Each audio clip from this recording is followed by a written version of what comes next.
एक जंगल में एक सब्जी बेचने वाली कौवी रहती थी। उसका अपना एक छोटा सा खेत था जिसमें वो तरह तरह की सब्जियां उगाया करती थी। वो अपनी सब्जियों को कुदरती खाद डाला करती थी। यही वजह थी कि उसकी सब्जियां बहुत ताज़ा और सरसब्ज हुआ करती थी। गौरी कौवी जंगल में घर घर जाकर सब्जियां बेचा करती थी। सब्जी लो, ताज़ा सब्जी लो, ताज़ा सब्जी लो। कौवी, मुझे सब्जी देती जाओ। बताओ मिट्ठू, क्या लोगे? भिंडी है, टमाटर है, लौकी है। मुझे आधा किलो बैंगन दे दो। मिट्ठू तोते, आधा किलो बैंगन से क्या होगा? तुम पूरे 1 किलो ही ले लो। ठीक है, 1 किलो ही दे दो। कौवी तोते को बैंगन देकर आगे बढ़ जाती है। शाम तक उसकी सारी सब्जियां बिक जाती हैं। गोरी कौवी घर आकर सबसे पहले अपने पैसे गिना करती है। 1, 2, 3, 4। और सब्जियां होती तो और पैसे हो जाते। कल मैं इससे भी ज़्यादा कमाऊंगी। अगले दिन फिर कौवी अपने खेत से सब्जियां तोड़ती है। थोड़ी ही देर में उसकी सारी सब्जियां बिक जाती हैं। गोरी कौवी, मुझे 1 किलो टमाटर दे दो। चिड़िया, अब तो सारी सब्जियां बिक गई हैं।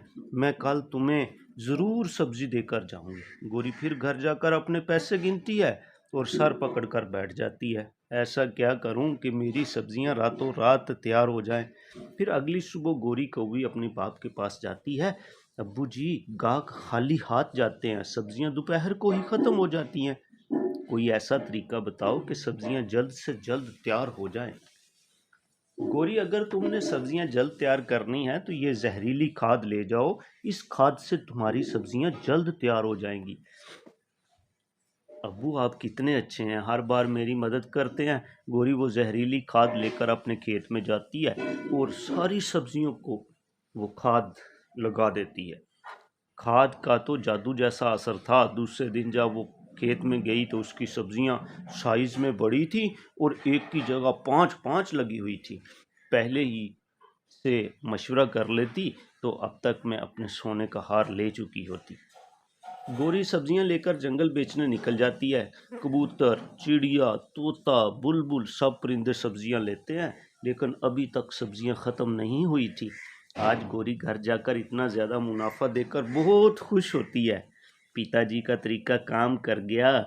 अब मैं कल इस खाद का फिर से छिड़काव करूंगी ताकि सब्जियां और भी तेजी से बढ़ें।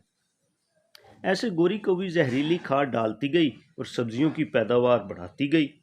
जंगल के सभी पक्षी आहिस्ता आहिस्ता बीमार होने लगे। एक मैं ही बची थी। लो जी, मैं भी बीमार होगी। कबूतर, मेरे साथ चलो दवा लेने। चिड़िया कबूतर के साथ लेकर डॉक्टर के पास दवा लेने जाती है तो देखती है वहां पक्षियों की लाइन लगी होती थी।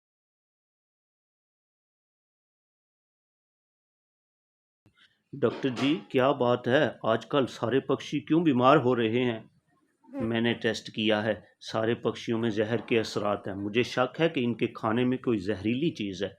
चिड़िया अपनी दवा लेकर वापस आ जाती है और कहती है, हमारे जंगल में हर चीज़ सुंदर है। नदी का पानी साफ और हवा ताज़ा है, लेकिन सब्जियां तो हम गोरी कौवे से लेते हैं। मुझे गोरी कौवी पे शक है, मुझे उसका पीछा करना होगा।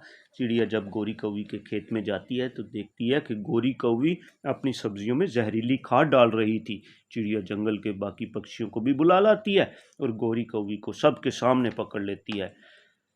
तुम हमको ये जहरीली सब्जियां खिला रही हो, इसलिए हम सब बीमार हैं। कोई नहीं लेगा आज के बाद गोरी कौवी से कोई भी सब्जी, कोई भी नहीं लेगा। गोरी कौवी रोने लगी। प्यारे बच्चों, इस कहानी से हमने ये सीखा, लालच बुरी बला है। ज़्यादा की हवस काम से भी महरूम कर देती है।